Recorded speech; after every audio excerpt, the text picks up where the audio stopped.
Good morning children, ಹೇಗಿದ್ದೀರಾ? Good. Hindi ಪುಸ್ತಕ ತಂದಿದ್ದೀರಲ್ವಾ? ಪುಸ್ತಕ ತೆಗಿಬೇಕು. ಪೇಜ್ ನಂಬರ್ 41 ಅಂದರೆ 41. ಹಿಂದಿನ ಪಾಠದಲ್ಲಿ ಅಂದರೆ ಗಿಲ್ಲು ಪಾಠದಲ್ಲಿ ನಾವು ಪ್ರಾಣಿದಯೆ ಬಗ್ಗೆ ನಾವು ಓದಿದ್ದು. ಇವತ್ತಿನ ಪಾಠದ ಶೀರ್ಷಿಕೆ ಬಸಂತ್ ಕಿ ಸಚಾಯಿ ಅಂತ. ಇದನ್ನ ಬರೆದಿರೋರು ಶ್ರೀ ವಿಷ್ಣು ಪ್ರಭಾಕರ್ ಅಂತ. ಇದು ಒಂದು ಏಕಾಂಕಿ ಅಂತ ಕರಿತೀವಿ. इसको क्या कहते हैं? ಏಕಾಂಕಿ. ಏಕ್ ಅಂಕ್ ಮೀನ್ಸ್ ಒನ್ ಪಾರ್ಟ್. ಒಂದು ಅಂಕ ಯಾವಾಗಲೂ ಯೂಶ್ವಲ್ ಆಗಿ ನಾಟಕದಲ್ಲಿ 3 ಅಂಕಗಳಿರುತ್ತವೆ, ಇದರಲ್ಲಿ ಇರೋದು 1, ಹಾಗಾಗಿ ಇದನ್ನ ಏಕಾಂಕಿ ಅಂತ ಕರೀತಾರೆ. तो बच्चों, आज हम बसंत की सच्चाई इस पाठ का हम आरंभ करेंगे, जिसमें इस पाठ का मूल उद्देश्य है सच्चाई ही श्रेष्ठ धर्म है. क्या बताया गया है कि सच्चाई ही श्रेष्ठ धर्म है, वही मानवता है. ಮಕ್ಕಳೇ, ನೀವು ಕನ್ನಡದಲ್ಲಿ ಕೇಳಿರಬಹುದು, ಸತ್ಯವೇ ನಮ್ಮ ತಂದೆ ತಾಯಿ, ಸತ್ಯವೇ ನಮ್ಮ ಬಂಧು ಬಳಗ, ಸತ್ಯವಾಕ್ಯಕ್ಕೆ ಮೆಚ್ಚನ ಪರಮಾತ್ಮನು ಅಂತ. ಅಂದರೆ ಸತ್ಯವಾಕ್ಯವನ್ನು ನಾವು ಬಿಟ್ಟು ಹೋದರೆ, ಹೇಳಿರೋದನ್ನು ನಾವು ತಪ್ಪು ಮಾಡಿದ್ರೆ ದೇವರು ಅದಕ್ಕೆ ಮೆಚ್ಚೋದಿಲ್ಲ ಅಂತ ಹೇಳ್ತಾರೆ. ಹಾಗಾಗಿ ಜೀವನದಲ್ಲಿ ಯಾವಾಗಲೂ ಸತ್ಯವನ್ನೇ ನುಡಿಬೇಕು. ಹಮೇಶಾ ಸಚ್ ಬೋಲ್ನಾ ಚಾಹಿಯೇ, सच्चाई ही श्रेष्ठ धर्म है. इवन हमारे भारत में भी सत्यमेव जयते, यह एक एम्बलम हमारे भारत देश का है. तो अब हम देखते हैं विष्णु प्रभाकर लिखित बसंत की सच्चाई पाठ. इस पाठ के लेखक है विष्णु प्रभाकर, और देखते हैं उस एकांकीकार का परिचय क्या है. विष्णु प्रभाकर का जन्म यहाँ पर 1912 में हुआ और उनकी मृत्यु 2009 में हुई. मानव जीवन का यथार्थ चित्रण करने लेखकों में विष्णु प्रभाकर जी महत्वपूर्ण स्थान रखते हैं. मानव जीवन का, ह्यूमन वैल्यूज, मनुष्य के जीवन का यथार्थ रियलिटी ಹೇಗಿದೆಯೋ ಹಾಗೆ यथार्थ चित्रण करने वाले ये लेखक हैं. इनका जन्म उत्तर प्रदेश के मुजफ्फरनगर के मीरपुर में सन 1912 में हुआ.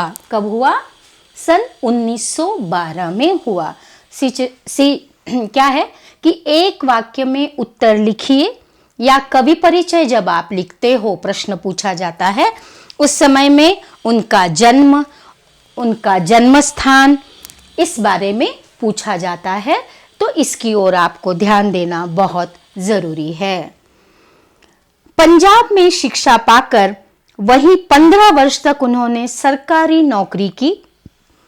सन 1955 में आकाशवाणी के दिल्ली केंद्र में नाटक निदेशक बने. 1.5 वर्ष बाद वहां से त्यागपत्र देना, टू गिव द रेसिग्नेशन, ಕೆಲಸ ಬಿಡುವುದು. और तब से वे स्वतंत्र साहित्य के रूप में जीवन यापन करने लगे. मतलब सरकारी काम छोड़ दिया और वे अपना लेखन कार्य करने लगे.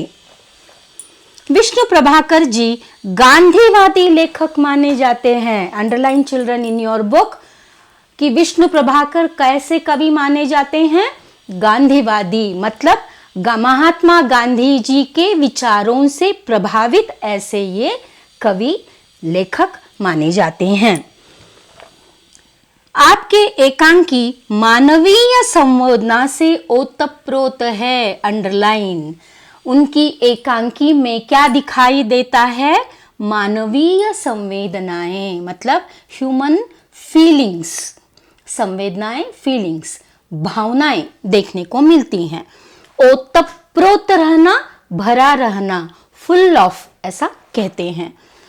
मानवीय संबंधों का मनोवैज्ञानिक धरातल पर भावनात्मक चित्रण उनके एकांकियों की विशेषता है। अंडरलाइन चिल्ड्रन कि विष्णु प्रभाकर जी के एकांकी की विशेषता क्या है। अगर इस तरह का प्रश्न पूछा जाता है तो यू हैव टू आंसर कि उनके एकांकी में मनोवैज्ञानिक, अंडरलाइन, मनोवैज्ञानिक, साइकोलॉजिकल, इस तरह से, और भावनात्मक इमोशनल, इस तरह से चित्रण उनके एकांकी में दिखाई देता है, ऐसे माना जाता है। उनकी प्रमुख रचनाएं हैं आवारा मसीहा, तट के बंधन, निशिकांत, दर्पण का व्यक्ति, धरती अब भी घूम रही है, युगे युगे, क्रांति, गृहस्थी आदि। ये इनकी प्रमुख रचनाएं हैं और उनकी इस एकांकी का मूल उद्देश्य है कि जीवन में किसी भी या कोई भी समस्या आए पर कभी भी सच्चाई का साथ छोड़ना नहीं चाहिए। जीवन में भले कई कठिनाइयां आए, आपको झूठ बोलने के लिए मजबूर होना पड़े, पर कभी भी झूठ का सहारा नहीं लेना चाहिए। ಅಂದ್ರೆ ಯಾವತ್ತಿಗೂ ಸುಳ್ಳು ಮಾರ್ಗವನ್ನ ನಾವು ಅದನ್ನ ನಮ್ಮ ಜೀವನದಲ್ಲಿ ಅಳವಡಿಸ್ಕೋಬಾರದು। ಯಾವಾಗಲೂ ನಿಜವನ್ನೇ ನುಡಿಬೇಕು, ಸತ್ಯವನ್ನೇ ನುಡಿಬೇಕು। ಸತ್ಯ ಅನ್ನೋದೇ ನಮ್ಮ ಜೀವನದ ಮೂಲ ಉದ್ದೇಶ ಆಗಿರಬೇಕು। ಎಷ್ಟೇ ಕಷ್ಟ ಬರಲಿ, ಏನೇ ಆಗಲಿ, ಸತ್ಯ, ಯಾಕಂದರೆ ಸತ್ಯಮೇವ ಜಯತೆ। ಯಾವಾಗ ನಾವು ನಿಜ ಹೇಳ್ತೇವೋ ಅದು ಯಾವಾಗಲೂ ಅದು ಜಯದ ಹಾದಿಯಲ್ಲಿ, ಅಂದರೆ ಒಳ್ಳೆ ಹಾದಿಯಲ್ಲಿ ಹೋಗತ್ತೆ ಅಂತ ಈ ಪಾಠದ ಮೂಲ ಉದ್ದೇಶ ಅಂತ ಇರೋದು। ಈಗ ಮುಂದಿನ ಭಾಗದಲ್ಲಿ ನಾವು ನೋಡಬೇಕಾಗಿರೋದೇನೆಂದರೆ ಇದರಲ್ಲಿ ಬರೋವಂತಹ ಪಾತ್ರ ಪರಿಚಯಗಳು ಏನೇನು, ಅವು ಹೇಗೆ ಈ ಪಾಠದಲ್ಲಿ ಅಥವಾ ಏಕಾಂಕಿಯಲ್ಲಿ ತನ್ನ ಪಾರ್ಟನ್ನು ಮಾಡ್ತಾ ಈ ಪಾಠವನ್ನು ಬಹಳ ಸೊಗಸಾಗಿ ಸುಂದರವಾಗಿ ಮಾಡಿದೆ ಅನ್ನೋದನ್ನು ನಾವು ಉಳಿದ ಅಂದರೆ ಮುಂದಿನ ಭಾಗದಲ್ಲಿ ನೋಡೋಣ। ಸೊ ಈ ಏಕಾಂಕಿ ಹೆಸರು ಏನು ಮಕ್ಕಳೇ? ಬಸಂತ್ ಕಿ ಸಚಾಯಿ। ಈ ಏಕಾಂಕಿಕಾರರ ಅಥವಾ ಈ ಏಕಾಂಕಿಕಾರರು ಹುಟ್ಟಿದ್ದೆಲ್ಲಿ ಹೇಳಿ ನೋಡೋಣ? ಎಸ್, ಮುಜಫರ್ ನಗರದಲ್ಲಿ ಮೀರಾಪುರ್ ಅನ್ನೋ ಅಂತಹ ಊರಿನಲ್ಲಿ ಇವರು ಹುಟ್ಟಿದ್ದು ಯಾವಾಗ?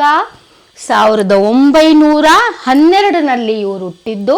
ಮತ್ತು ಇವರು ದೇಹಾವಸನ, ವೆನ್ ಹಿ ಡೈಡ್, ಅವರು ಸತ್ತಿದ್ದು 2009ರಲ್ಲಿ ಇವರು ಸತ್ತಿದ್ದು ಅಥವಾ ಈ ಲೋಕವನ್ನು ಇವರು ಬಿಟ್ಟು ಹೋಗಿದ್ದು ಅಂತ ನಾವು ಹೇಳಬಹುದು। ಮುಂದಿನ ಭಾಗದಲ್ಲಿ ಏಕಾಂಕಿಯ ವಿವರಣೆಯನ್ನು ನಾವು ನೋಡೋಣ।